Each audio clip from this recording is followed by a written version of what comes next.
కాలేజీలో నా classmate sir, మరి సార్ ఇంగ్లీష్ టీచరు, కానీ బైబిల్ కాలేజీలో నాకు క్లాస్మేట్. మరి ఇక్కడ మన రక్షణ మినిస్ట్రీలో బైబిల్ కాలేజ్లో సార్ ప్రొఫెసర్గా చేశాడు. ఆయన సారు ఒక 3 నిమిషాలు తన మాటల్లో అందిస్తాడు. దేవునికి స్తోత్రం కలుగునుగాక. గడచిన 10 సంవత్సరములు దేవుడు ఈ రక్షణ మినిస్ట్రీస్ను మరి 30 అంతలు 60 అంతలు 100 అంతలుగా దీవించి ఆశీర్వదించినందుకు మొట్టమొదటిగా దేవాది దేవునికి వందనాలు, కృతజ్ఞతలు చెల్లిద్దాం. దేవునికి స్తోత్రం కలుగునుగాక. దేవునికి స్తోత్రం కలుగునుగాక. దేవునికి స్తోత్రం కలుగునుగాక.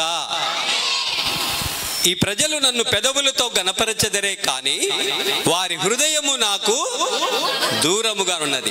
వివేచన కలిగి నన్ను వెదుకువారు కలరేమోనని ఆకాశము నుండి దేవుడు చూస్తున్నాడు.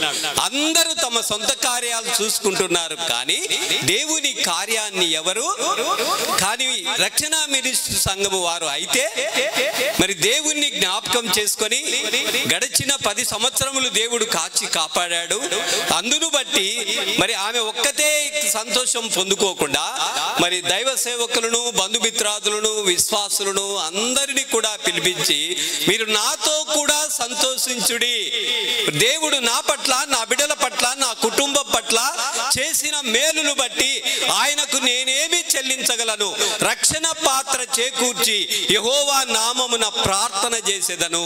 దేవునికి స్తోత్రం కలుగునుగాక.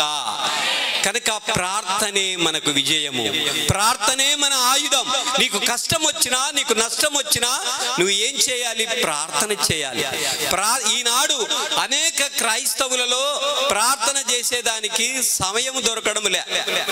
కానీ మనకు ధనము ముఖ్యమా, దైవము ముఖ్యమా? దైవం ముఖ్యమమ్మా. మరి ఎంతసేపు మనం ప్రార్థన చేస్తాం? ఒక్కసారి చెప్పండి. ఎంతసేపు ప్రార్థన? కనీసం అర్ధ గంట కూడా ప్రార్థన చేయం. అదే ఒక కూలి పనికి పోతే 6 గంటలు వారి దగ్గర వాడు ఒళ్ళు ఉంచి పని చేపిస్తాడు. పని చేయాలి, పని చేస్తామా? అదే ఆ వర్కే నువ్వు నిజంగా మోకరించి ప్రార్థన చేస్తే అనేక ఆత్మలు రక్షిస్తావు. దేవునికి స్తోత్రం కలుగునుగాక. అది జరుగుతుందండి రక్షణ మినిస్ట్రీస్లో. కనుక ఒక చిన్న రెండు వచనాలు చెప్పి మీకు నేను ముగిస్తాను. 2వ దినవృత్తాంతములు 7వ అధ్యాయము 16వ వచనము చదవండి. 16, 17, 15, 16 చూడండి. ఈ స్థలమందు చేయబడు ప్రార్థన మీద నా కనుదృష్టి నిలుచును, నా చెవులు దానిని ఆలకించును. నా పేరు ఈ మందిరమునకు నిత్యము ఉండునట్లుగా నేను దానిని కోరుకొని పరిశుద్ధ పరిచితిని. నా దృష్టియు నా మనస్సును దేని మీద? రక్షణ మినిస్ట్రీ సంఘము మీద. దేవునికి స్తోత్రం. ఇప్పుడే ఒక చిన్న సాక్ష్యం చెప్పింది మేడం గారు, చెప్పగలరా? ఇక్కడ ఉన్న వాళ్ళు ఎవరైనా సరే ఇప్పుడే ఒక చిన్న సాక్ష్యం చెప్పింది. అంటే మన మనసు ఇక్కడ లేదు. పురుగులు వస్తున్నాయి అని చేసి ప్రార్థన చేసింది. ఈ స్థలమందు చేయబడు ప్రార్థన మీద నా కను దృష్టి ఉంది. దేవునికి స్తోత్రం కలుగునుగాక. నీకు కష్టం వచ్చినా, నష్టం వచ్చినా, శ్రమ వచ్చినా, ఇబ్బంది వచ్చినా నువ్వు ఎక్కడికి వచ్చి ప్రార్థన చేయాలి?